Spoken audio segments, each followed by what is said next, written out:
बाबा के इस बेहद के घर में, बेहद यज्ञ में विशेष मौन भट्टी करने का चांस मिले तो उससे बड़ा सौभाग्य और क्या हो सकता है।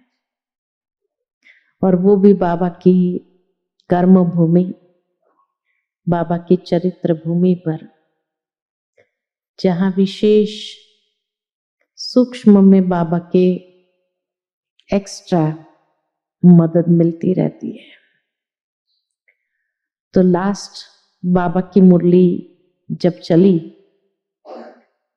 तो उसमें विशेष बाबा ने ये दो बातों को अंडरलाइन कराया, और इसीलिए एक है संपूर्ण पवित्रता की बात बाबा ने किया, और दूसरा बाबा ने कहा सेकंड में फुल स्टॉप लगाना। जब बाबा ने कहा कि बच्चे, व्यर्थ भी एक प्रकार की इम्प्यूरिटी है, तो व्यर्थ संकल्प यानी संपूर्ण पवित्रता को अगर देखना है तो उसका आधार यही है कि हमारी जो मन के संकल्पों की ब्रेक है वो पावरफुल होनी चाहिए। तो उसके लिए जो बाबा ने कहा सेकंड में फुल स्टॉप लगाने का अभ्यास जरूर हो, तभी वो संपूर्ण पवित्रता की ओर हम आगे बढ़ सकते हैं। अगर व्यर्थ अंदर चलता रहे, चलो ब्राह्मण बनने के बाद नेगेटिव तो बहुत ना के बराबर हो गया, लेकिन फिर भी शिकायत ये बनी रहती है कि व्यर्थ अभी तक भी चलता है। और इसीलिए योग करने बैठते हैं तभी भी जब व्यर्थ चलता है तो उसको कंट्रोल करना कभी कभी बहुत मुश्किल हो जाता है। और ये चीज अंत तक चलनी है, इसीलिए उसको कैसे लगाना है फुल स्टॉप ये भी तो आना चाहिए। क्योंकि किसी ने मुझे प्रश्न किया कि ऐसा तो नहीं कि भाई बिंदी लगाना है, माना यहां बिंदी लगा दिया तो भाई संकल्प स्टॉप हो गए।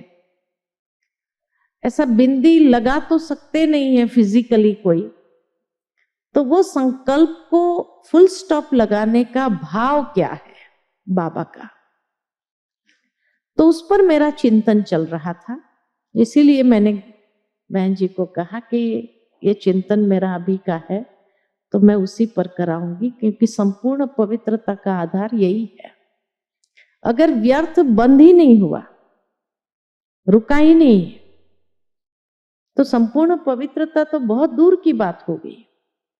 तो पहला पुरुषार्थ हमारा फुल स्टॉप लगाना।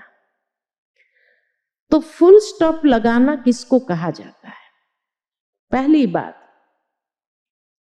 फुल स्टॉप लगाना माना ये नहीं कि हमारा मन निरसंकल्प हो जाएगा, संकल्प चलना बंद हो जाएगा, उसको फुल स्टॉप कहा नहीं।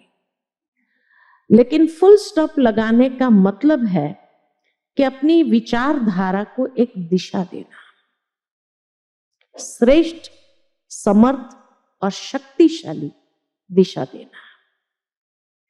विचार बंद नहीं होंगे, विचार तो कंटिन्यू चलेंगे, लेकिन उसको मोड़ देना बहुत आवश्यक है। अब उस समय मोड़ने के लिए क्या करना पड़ेगा?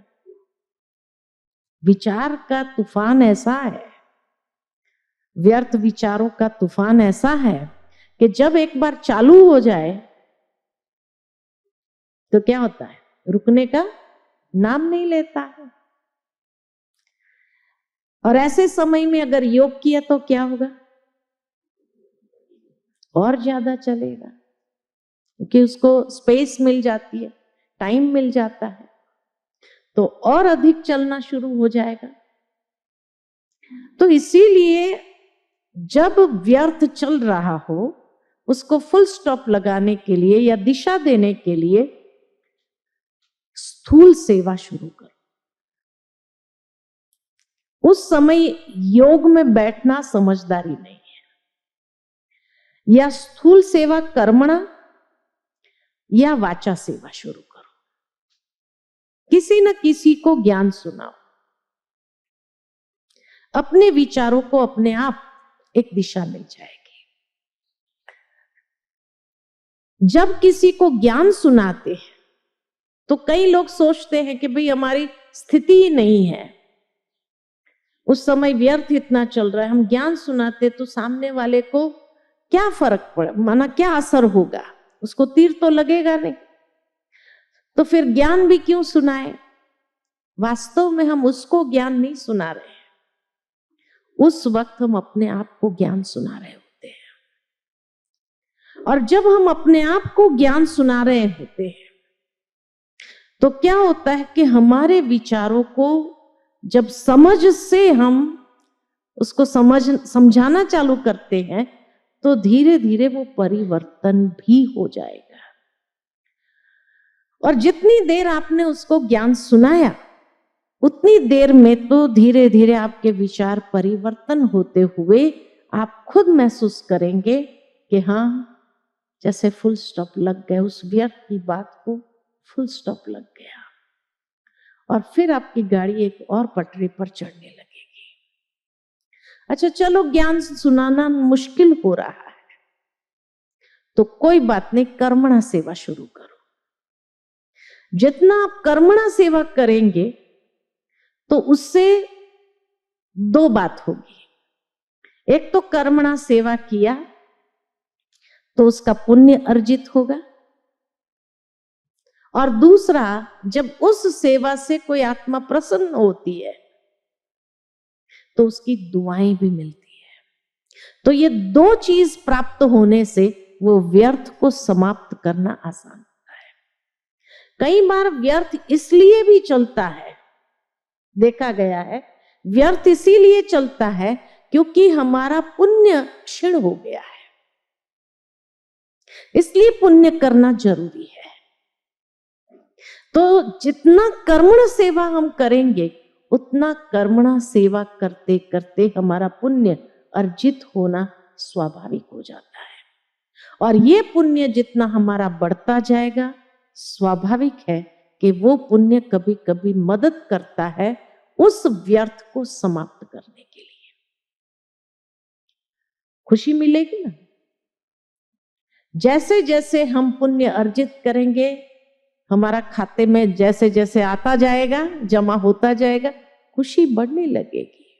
और वो खुशी में आए, जैसे बाबा ने अभी बहुत सुंदर बात कही थी, अब जो संडे की मुरली हमने सुनी, उत्साह।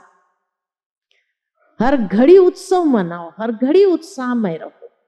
उसमें कितनी अच्छी बात बाबा ने कही कि जब आप उत्साह में रहते हो तो परिस्थिति आपके ऊपर वार नहीं कर सकती है। बहुत गहराई की बात है। कैसे परिस्थिति वार नहीं करती है? तो जब हम उत्साह में होते हैं, अर्थात कि हमारी फुल स्पिरिट्स होती है, एक हाई एनर्जी अपने अंदर होती है।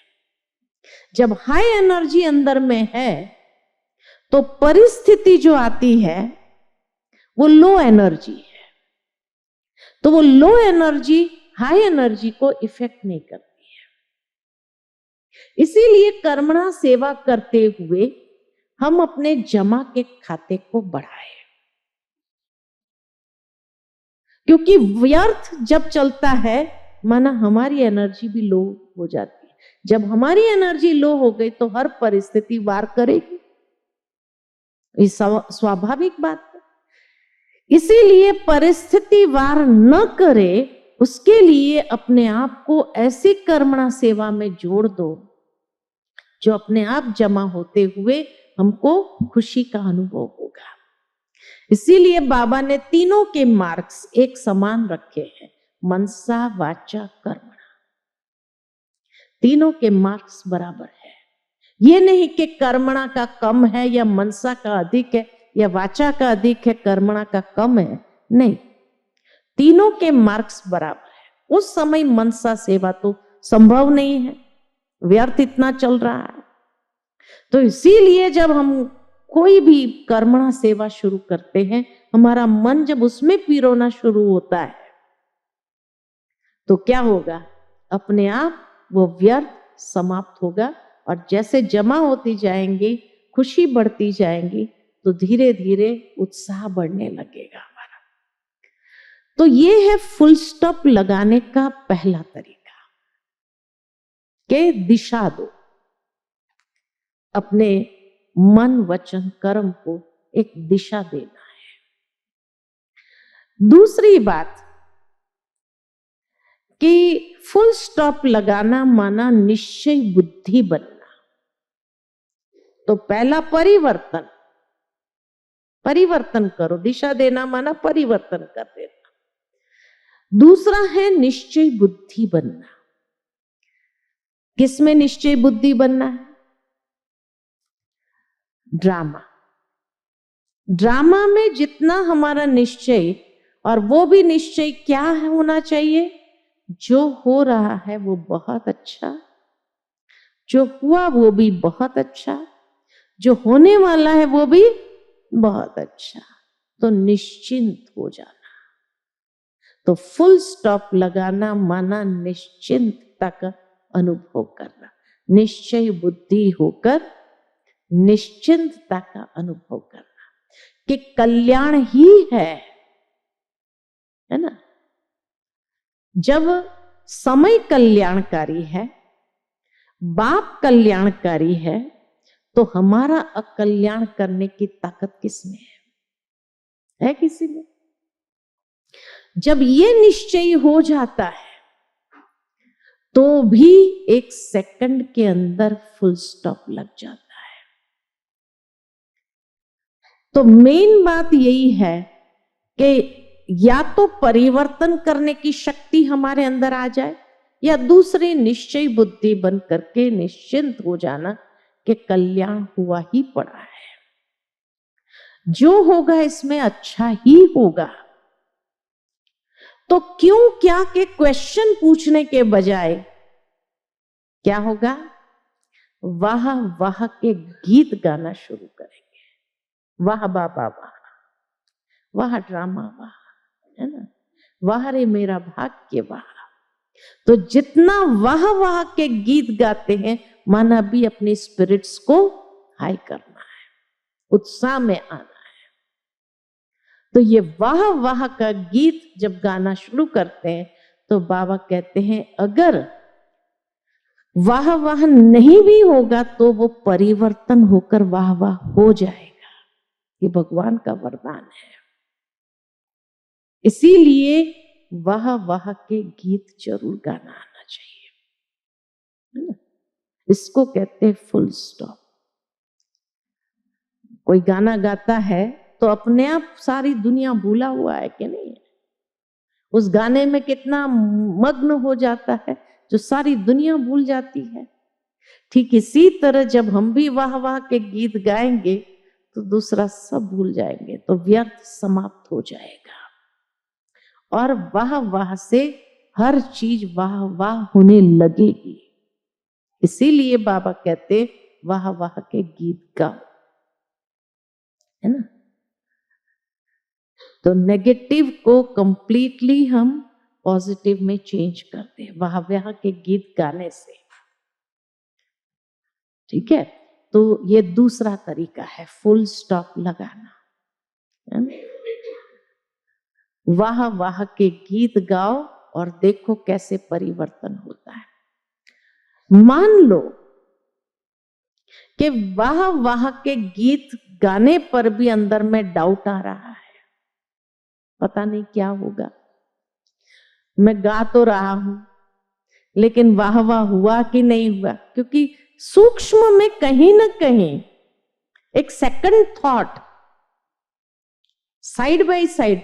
तो निश्चय बुद्धि बनने का प्रयत्न बाबा ने कहा है, इसलिए होगा। तो निश्चय बुद्धि बनने का भी प्रयत्न करते हैं, लेकिन कहीं ना कहीं पुराने संस्कार के वशीभूत ये सेकंड थॉट भी संशय का आता रहता है, पता नहीं होगा कि नहीं होगा, कैसे होगा। तो बाबा ने उस समय कहा है कि मान लो कि अगर सेकंड थॉट या आपका गट फीलिंग आपको ये कह रहा है कि नहीं ये ठीक तो नहीं होगा, ये वाह वाह मैं कह रही हूं लेकिन वाह वाह नहीं होगा, कोई बात नहीं। तो भी बाबा कहे आप ये सोचो कि अच्छा चलो ये बात जो आई है ये हमें क्या सिखाने आई है, जरूर कोई ना कोई लेसन सिखाने आई है, अनुभवी बनाने आई है। तो क्या अनुभव मुझे प्राप्त, क्योंकि अनुभव की अथॉरिटी बनना होगा तो हर प्रकार के अनुभव ड्रामा सिखाएगा या अनुभव कराएगा कि नहीं कराएगा, तभी तो अनुभव की अथॉरिटी बनेंगे। इसीलिए मान लो कि आपका गट फीलिंग आपको ये कह रहा है कि नहीं ये वाह वाह तो नहीं होगा, ये कुछ बहुत बड़ा नुकसान, तो कोई बात नहीं, उसमें कुछ सीखने को मिलेगा, कुछ अनुभव प्राप्त होगा। ये अनुभव हमें अनुभवी तो बनाएगा ताकि अंतिम पेपर में पास होने के लिए शायद ये अनुभव बहुत उपयोगी होगा। जिस तरह से दुनिया के अंदर भी कोई भी इंसान अनुभवी कब बनता है, कहेंगे ना परिचय देते समय भी बड़े बुजुर्ग होते तो बड़े अनुभवी है। अनुभवी कैसे बने, कई ठोकरें खा खा करके तो अनुभवी बने, ऐसे ही तो अनुभव नहीं आ जाता है ना। तो जीवन के अंदर बाबा भी हम बच्चों को अनुभव की अथॉरिटी बना रहा है। तो अनुभव की अथॉरिटी बनने के लिए कुछ ठोकरें तो खानी पड़ेगी कि नहीं खानी पड़ेगी।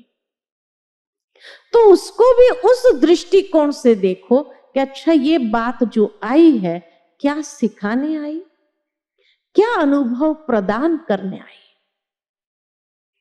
तो खुद के अंदर क्या हो जाएगा, खुद के अंदर धैर्यता और गंभीरता आएगी। उसको समझने के लिए जो धैर्यता चाहिए वो धैर्यता आएगी तो भी फायदे में है, नुकसान तो हुआ ही नहीं है ना। तो फुल स्टॉप लग जाएगा। कभी कभी ये फुल स्टॉप लगाना है धैर्यता रखते हुए कि अब ये परिस्थिति जो आई है मुझे कौन सा नया अनुभव देने के लिए आई है, और अनुभव प्राप्त करके आगे बढ़ो, क्योंकि आगे चल करके यही अनुभव अंतिम पेपर में उपयोगी होगा, काम आएगा। इसीलिए ये अनुभव बहुत जरूरी था लाइफ में, क्योंकि कोई भी अंतिम समय अगर चलो आया हमारे पास कोई ऐसा अनुभव, जरूरी नहीं कि वो परिस्थिति आए तभी अनुभव काम आए, लेकिन मान लो कि अंतिम समय कोई आत्मा आई और वो आत्मा कहती है आपके पास इतने सालों का अनुभव है, क्या आप अंजलि मुझे दे सकते हैं कि इस परिस्थिति में मैं क्या करूं। और उस समय आप सोच में पड़ जाओ मेरे पास तो उसका कोई अनुभव नहीं है, तो क्या होगा, वो आई थी आशा के साथ और निराश होकर के जाएगी, आप उसको मदद नहीं कर पाए तो कैसा लगेगा। खुद को भी उस समय कितना ये लगे, एक अंजलि तो चाहिए उसने मेरे से और वो भी हम नहीं दे सके। तो इसीलिए ये अनुभव बहुत आवश्यक है। अंतिम समय में कई आत्माएं उस अनुभव के लिए आएगी आपके पास, क्या आप अपना अनुभव शेयर करो, उसमें से ही उनको कुछ मिल जाएगा। या मान लो कि वो परिस्थिति आई है, अनुभव देने के लिए आई है, तो अनुभव कब मिलेगा कि उसके लिए बाबा ने कौन सी बात कही है जिस बात का एप्लीकेशन करने की आवश्यकता है ना। अगर उसका एप्लीकेशन किया तो बहुत सुंदर तरीके से आप जैसे महसूस करेंगे मक्खन से बाल निकल गया। यही सबसे बड़ी प्राप्ति है। इसीलिए बाबा कहते हैं सेकंड में फुल स्टॉप लगाना माना धैर्यता रखो। समय आपको बहुत सुंदर अनुभव प्रदान करके जाए, या उस वक्त कौन सी ज्ञान की बात को अप्लाई करना है, ये समझ करके उसको एप्लीकेशन में लाओ। तो जब उसको अप्लाई करने में बिजी हो जाएंगे तो भी व्यर्थ समाप्त हो जाएगा, क्योंकि जितना ये व्यर्थ चलेगा उतना अपने अंदर इंप्योरिटी बढ़ाता जाएगा। इसीलिए बाबा ने कहा संपूर्ण पवित्रता खाली ब्रह्मचर्य नहीं है, लेकिन संपूर्ण पवित्रता के लिए ये व्यर्थ रूपी किचड़ा बढ़ना नहीं चाहिए, उसको समाप्त कर देना है। और समाप्त करने का यही तरीका है। तीसरी बात, मानो कोई व्यक्ति आपको परेशान कर रहा है, उसके कारण व्यर्थ चल रहा है, बार बार आपने उसको समझाया, इग्नोर किया, सब कुछ किया, लेकिन फिर भी वो कुछ ना कुछ रोड़ा डालता रहता है, तो वहां फुल स्टॉप कैसे लगाएं? वहां फुल स्टॉप कैसे लगाएंगे? तो बाबा हम बच्चों को कहते हैं, कई मुरलियों में कहा है बाबा ने, कि जब कोई आत्मा के साथ का आपका हिसाब है तो हिसाब किताब करके छोड़ नहीं देना है, लेकिन उस हिसाब को चुकतू कर दो। और चुकतू कैसे करेंगे? उतनी शुभ भावना, शुभ कामना प्रवाहित होने दो उसके प्रति। जितना शुभ भावना, शुभ कामना को प्रवाहित होने देंगे उतना आपका हिसाब जल्दी सेटल हो जाएगा। अगर व्यर्थ चला रही हूं मैं तो हिसाब बनेगा या पूरा होगा? बनेगा और कड़ा हो जाएगा। इसीलिए कोई जन्म का हिसाब है, हमें पता नहीं है कौन से जन्म का हिसाब है, लेकिन ऐसी आत्मा के प्रति भी शुभ भावना, शुभ कामना का दान दो। बाबा उसका कल्याण हो, है ना? और उस आत्मा को भी आत्म रूप में देख करके उसके प्रति ये शुभ भावना को प्रवाहित करो, तो उसको टच होगा, उसको दुआएं। नेगेटिव से नेगेटिव बैलेंस नहीं होता है, वो बढ़ता है। उसने कुछ किया, उसके सामने तो चलो ठीक है, आपने कुछ नहीं बोला, मौन रखा, लेकिन पीछे कहा पागल है। बाबा ने क्या कहा? क्यों उसको श्रापित करते हो? ऐसा बोल करके भी क्यों श्रापित कर रहे हैं? इसीलिए वो बोल करके भी जो उसको श्राप दे दिया, वो भी हिसाब बढ़ाएगा या कम करेगा? बढ़ाएगा। इसीलिए उसको बैलेंस करने के लिए शुभ भावना, शुभ कामना, दुआएं ही मदद करती है, और वो जल्दी सेटलमेंट आपका कर देगा।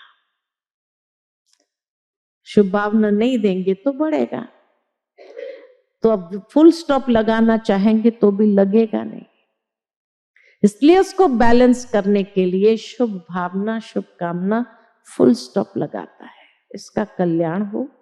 बाबा इस आत्मा को शक्ति देना, हिम्मत देना, ये कार्य करने के लिए समझ देना उसको, तो अपने आप जितना हमने उसके प्रति शुभ भावना, शुभ कामना प्रवाहित किया, उतना आपका हिसाब भी जल्दी क्लियर हो जाएगा और फुल स्टॉप लगाना आसान होगा। ठीक है ना? चौथी बात, चार बात बताई है, 3 बताई कि 4 बताई मैंने। अब 5वीं बात, पहला परिवर्तन, दिशा देना। दूसरा ड्रामा, तीसरा, निश्चय बुद्धि बन करके ड्रामा करना, है ना। तीसरा, हाँ, अनुभव बढ़ा रहा है। और चौथा, शुभ भावना, शुभ कामना देना। 4 बातें बताई ना। अब पांचवी बात कि शायद ड्रामा मुझे एक चुनौती या अवसर दे रहा है। कहीं पर मैंने पढ़ा, बहुत सुंदर बात लिखी हुई थी कि हर एक व्यक्ति के सामने चुनौती जरूर आती है। और चुनौती क्यों आती है? या तो उस चुनौती में अंदर में अवसर समाया हुआ है, अपॉर्चुनिटी है, तो या तो उस चुनौती में, उस चैलेंज में अवसर समाया होता है, और या तो उसमें कोई लेसन होता है। जब चुनौती के वक्त सही निर्णय ले लो आप, तो वो अवसर में परिवर्तन हो जाएगा। और जैसे कहते हैं ना, वो सिम सिम दरवाजा खुल जा, ऐसे एक नया आयाम, एक नया अवसर मिलता है, जिससे बाबा भाग्य हमें देना चाहता है। कोई भी बात, कोई भी परिस्थिति जब आती है, तो खाली लेसन सिखाने के लिए आती है, उतना नहीं है, लेकिन कहीं ना कहीं उस चुनौती के अंदर जो अवसर है, उस अवसर को जब हम प्राप्त करते हैं, तो उससे भाग्य की प्राप्ति होती है। तो भाग्य विधाता भाग्य प्रदान करना चाहता है, तभी वो परिस्थिति आई। उस परिस्थिति को सुलझाते हुए अगर मेरी मनस्थिति सकारात्मक रही, अगर मेरी मनस्थिति एकदम बाबा के साथ जुड़ी हुई है, तो बाबा की जो टचिंग मुझे प्राप्त होगी, वो टचिंग प्राप्त होने से क्या होगा, हम सही निर्णय उस वक्त लेंगे, और सही निर्णय लेते ही वो अवसर के द्वार खुलते हैं। और आप आश्चर्यचकित हो जाएंगे, ये तो मैंने सोचा भी नहीं था, देखो बाबा ने कैसा ये भाग्य प्रदान कर दिया, है ना। जैसे कोई ऐसा महसूस होगा, जैसे कोई, मानो कि आप पहाड़ के एकदम चोटी पर खड़े और किसी ने आपको पीछे से धक्का मार दिया, सोचा इसको गिरा दे, और उसी समय अगर आपको पंख मिल जाए और आप उड़ने लगे और ऊंचाई पर जाओ और भाग्य प्राप्त होने लगे, तो कैसा लगेगा। वो कहानी मुझे याद आती है कि जो ईगल होती है ना, ईगल जब उसके बच्चे को जन्म देती है, तो फिर उसको उड़ना सिखाती है, लेकिन ऐसे बच्चे उड़ने का साहस नहीं रखते। तो वो चिल क्या करती है, उस बच्चे को अपनी चोंच पर एकदम पहाड़ी से ऊपर ले जाएगी और वहां से छोड़ेगी उसको।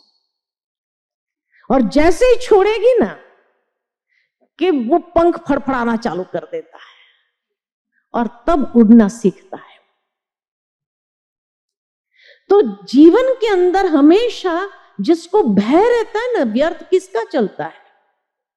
व्यर्थ का कारण होता है भय। और जब बाबा भी देखता है कि आत्मा को भय बहुत है, तो भय को खत्म करने के लिए क्या करेगा? वो भी हमारे सामने ऐसी परिस्थिति ला करके खड़ा कर देंगे हमको वहां पर, और ऐसा कोई ना कोई को निमित्त बनाएंगे जो धक्का देगा। जैसे कोई स्विमिंग करना नहीं चाहता है, मेरे को याद आता है बचपन में स्विमिंग नहीं करना चाहता, कोई ऐसा जोर से धक्का मार के हाथ पैर फटफड़ाना चालू कर और स्विमिंग करना सीख जाते हैं ना। तो ठीक इसी तरह ड्रामा भी जब हमें कोई भाग्य देना चाहता है, लेकिन डर के कारण हम उस भाग्य तक पहुंच नहीं पा रहे, तो तो ऐसी चुनौती आती है कि जिस चुनौती में अगर बुद्धि का योग सही है, सही डिसीजन लिया, तो जैसे वो अवसर का द्वार खुलता है। वो इसीलिए बंद था क्योंकि हम डर रहे थे, और उस डर के कारण हम आगे हिम्मत नहीं कर रहे थे। बाबा कई बार मुरली में हम बच्चों को कहते हैं कि कई बच्चे बाबा मदद करना, बाबा मदद करना, बाबा मदद कर रटला लगाते, बाबा हम तो आपके बच्चे हैं ना, मदद करना, आप मदद करना, लेकिन आधा चीज याद रखते हैं, पूरा याद नहीं रखते हैं।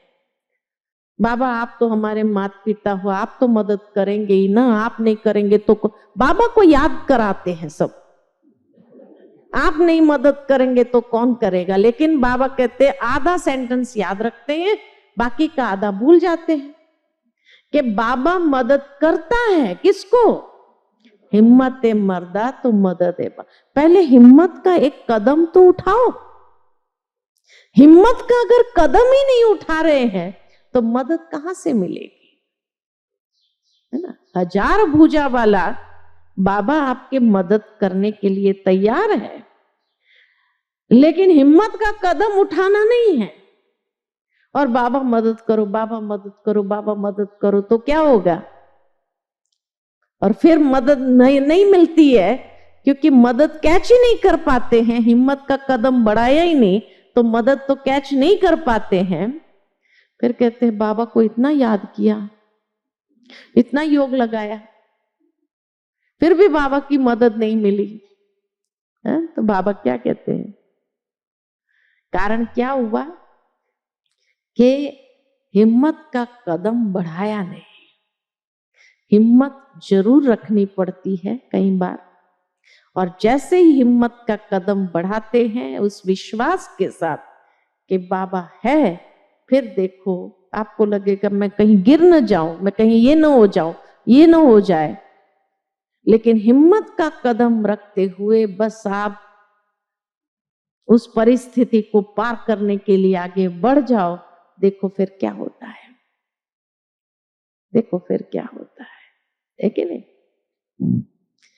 ऐसा भाग्य विधाता भाग्य प्रदान करता है जो आप बाद में सोचेंगे मैं तो नाहक डर रही थी, बाबा ने इतना अच्छा भाग्य दिया मेरे को। तो डर नहीं रखो, डर को खत्म करने का यही एकमात्र साधन है, हिम्मत का कदम बढ़ाओ।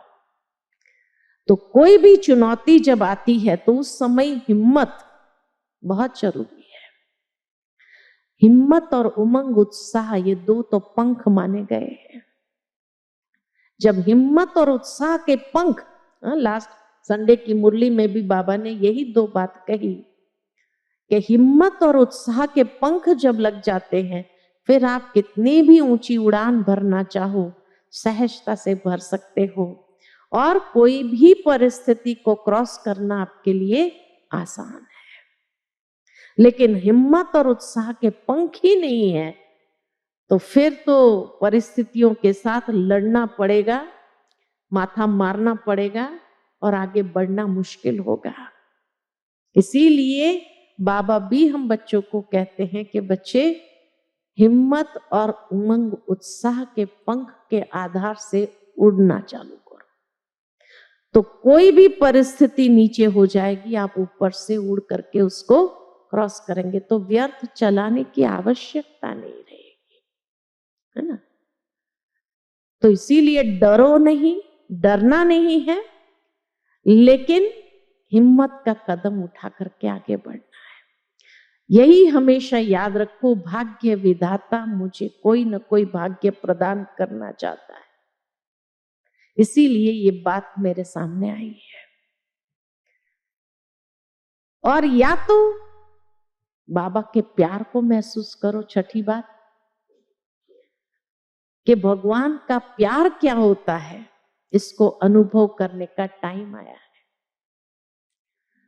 अच्छे दिन चल रहे हैं तब तो भगवान के प्यार का अनुभव करने की जरूरत नहीं है, लेकिन भगवान के प्यार को रियल में अगर एक्सपीरियंस करना है तो जब विपरीत समय आता है तभी अनुभव होता है।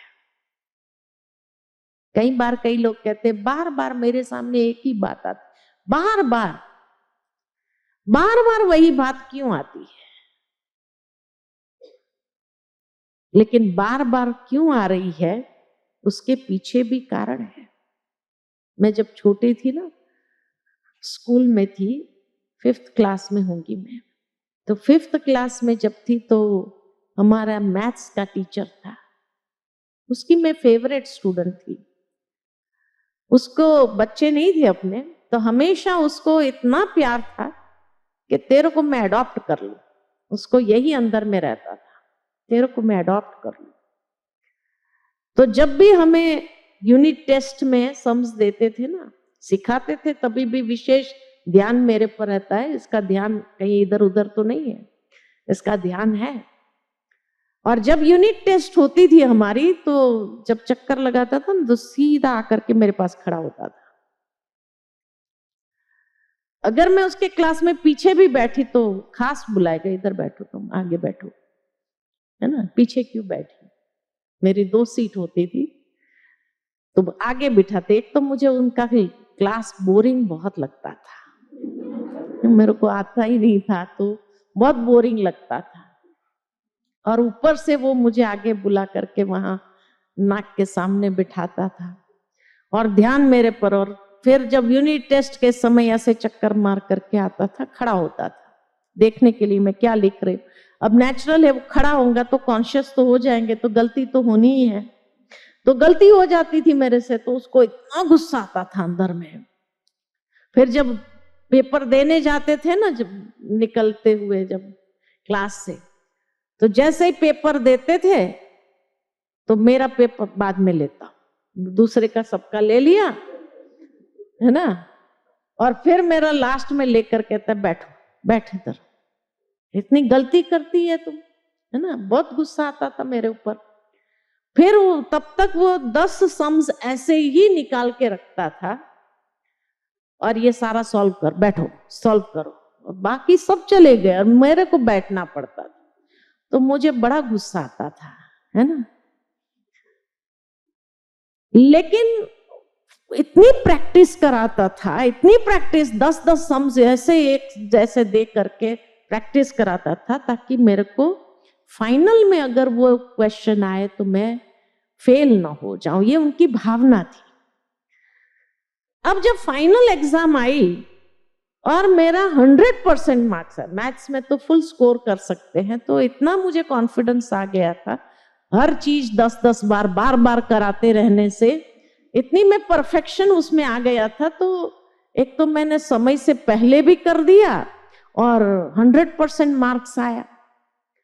उस समय जो खुशी मेरे चेहरे पर थी, उससे ज्यादा जो खुशी उसके चेहरे पर, आज तक मुझे वो चेहरा भूलता नहीं उनका, कि कितना प्यार होता है। तब बार बार प्रैक्टिस कराता रहा, तो उस बात को मैं समझती रही कि बाबा भी जब कोई बात बार बार मेरे सामने लाता है ना, इसका मतलब मैं बाबा की फेवरेट स्टूडेंट हूं, इतनी प्रैक्टिस देता है मुझे।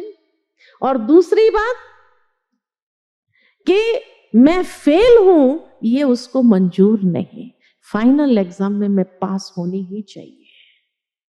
तो ये भगवान का प्यार अनुभव करो, तो वो परिस्थिति बार बार आने से भी क्या होगा, आप एक्सपर्ट हो जाएंगे। कोई चीज बार बार सॉल्व करो तो क्या होगा, तो व्यर्थ चलेगा या समर्थ चलेगा। बाबा के प्यार को अनुभव करो उसमें, तो क्या होगा, समर्थ चलेगा। खुशी होगी अंदर के मेरे जैसा फेवरेट स्टूडेंट भगवान को, सुप्रीम टीचर को भी नहीं है, वो इतना मुझे प्यार करता है, तभी तो कोई प्रॉब्लम बार बार सॉल्व करने के लिए देता है। तो फुल स्टॉप, इसी को तो नाम है फुल स्टॉप लगाना। या तो व्यर्थ चलाओ, या तो उस प्यार को महसूस करते हुए आप समर्थ चलाओ, यही तो फुल स्टॉप लगाना है। तो कहने का भावार्थ मेरा यही है कि फुल स्टॉप सेकंड में लगाना माना परिवर्तन करना, दिशा देना। निश्चय बुद्धि हो जाना और निश्चिंत होकर के वाह वाह के गीत गाना, या धैर्यता और गंभीरता को धारण करते हुए लेसन सीख लेना, या अनुभव की अथॉरिटी बन जाना, या कोई आत्मा अगर बार बार आपको परेशान कर रही तो शुभ भावना शुभ कामना दे करके उसके हिसाब को जल्दी सेटल कर दो, या भाग्य विधाता जब आपको कुछ देना चाहता है तो वो परिस्थिति आती है चुनौती के रूप में और उसमें अवसर खुल करके सिम दरवाजा खुल जा मेरे लिए, ये अनुभव करो। या तो बाबा के प्यार को अनुभव करो कि बार बार अगर मेरे साथ, इसका मतलब फाइनल में बाबा तो जानी जाननहार है ना, सब कुछ जानता है कि फाइनल में क्या, एग्जाम में क्या क्वेश्चन आने वाला है और उसके सामने वही आने वाला है। बाबा ने कई बार हम बच्चों को बता दिया है कि फाइनल एग्जाम में फाइनल क्वेश्चन कौन सा होगा। हाँ, सबके लिए नष्ट हुआ थोड़ी होगा। हाँ, जिसमें मोह की कमजोरी होगी उसके लिए वो पेपर होगा, लेकिन बाकी के लिए, कुमारियों के लिए कौन सा मोह है ना, तो क्या पेपर हो सकता है। बाबा ने हमेशा हम बच्चों को कहा है, बच्चे छोटी सी कमजोरी को भी छोड़ो नहीं, कि छोटी सी है अंत में ठीक कर देंगे, क्योंकि वही फाइनल पेपर का द्वार होगा। जो छोटी सी कमजोरी को मैंने छोड़ा कि लास्ट तक ठीक हो जाएगा, वास्तव में माया का आने का द्वार वही है, और लास्ट में वो खत्म नहीं होंगी, लेकिन तब तक वो मैग्निफाइड होकर के इतने बड़े स्वरूप में आएगी, वो आपका फाइनल क्वेश्चन होगा। तो अभी से चेक करो मेरे में कौन सी कमजोरियां है। हाँ, जिसमें मोह की कमजोरी है उसके लिए फाइनल पेपर वही होगा, लेकिन जिसमें दूसरी कमजोरी है, तो किसी में क्रोध की कमजोरी है, किसी में देह अभिमान की कमजोरी है, मैंपन की कमजोरी है, किसी में और कोई कमजोरी है, ईर्ष्या की, द्वेष की, कोई भी कमजोरी है, तो जो कमजोरी होगी वही फाइनल क्वेश्चन आपके लिए होगा। और उसका समय 1 सेकंड, ये भी बाबा ने बता दिया। उस एग्जामिनेशन का चेकिंग कौन करेगा, मार्क्स कौन देगा, खुद बाबा नहीं देगा, खुद ही देंगे, खुद ही चेकर है आप। और जैसे ही आपने वो एग्जाम दिया और एग्जाम देते वक्त आपने महसूस किया फेल हो गए, आप खुद बोलेंगे, अंदर से विचार आएगा फेल हो गए, माना आपने लेबल डाल दिया फेल, तो अपने आप वहां चले जाएंगे जहां फेल होना है। फेल वाले जाते हैं। जैसे ही अंदर में वो खुशी होगी, वाह मैंने पास कर दिया, जैसे दुनिया में भी होता है ना, जिसको पास हो गए तो कितनी खुशी, पास हो गए, तो ऐसे ही आपने लास्ट पेपर जब क्रॉस किया 1 सेकंड का और उसमें पास हो गए, तो इतनी खुशी से आप उछलेंगे, पास हो गए, माना आपने अपने आप को सर्टिफाई कर दिया। और फेल भी हुए तो भी आप खुद सर्टिफाई करने वाले, फेल हो गए, बाबा देने वाला नहीं है। नहीं तो कोई भी कहेगा बाबा आपने पार्शियलिटी किया। इसलिए भगवान साक्षी हो जाता है। चेकिंग करने वाले कौन, आप खुद। सर्टिफाई करने वाले कौन, आप खुद, है ना। पेपर सेट करने वाले कौन, आप खुद। अपनी कमजोरी के कारण वो पेपर सेट होगा, है ना। और लिखने वाला कौन, आप खुद। भगवान तो साक्षी रहता है। आपने जैसा सर्टिफाई किया वैसे स्टेज में चले जाएंगे, आप अपना नंबर बना देंगे, उस लाइन में आप चले जाएंगे। और जैसे उस लाइन में लग गए, पास वाले पास की लाइन, आप ये सोचेंगे अभी तो मेरे को करना है तो फेल भी हो जाऊं तो भी मैं पास बोलूं, नहीं कर सकेंगे, नहीं कर सकेंगे। उस समय एक second, fraction of a second में भी ये बात निकली कि फेल हो गए, नहीं कर पाए, बस गया, वो सर्टिफाइड हो गया उसी समय, है ना। तो इसीलिए आप उस समय खुद के साथ भी ये चालाकी नहीं कर पाएंगे कि फेल होने के बाद भी आप उछलो और कहो कि पास हो गए, ये नहीं कर पाएंगे। ठीक है, तो उसको कहा जाता है सेकंड में full stop. Okay, Om Shanti.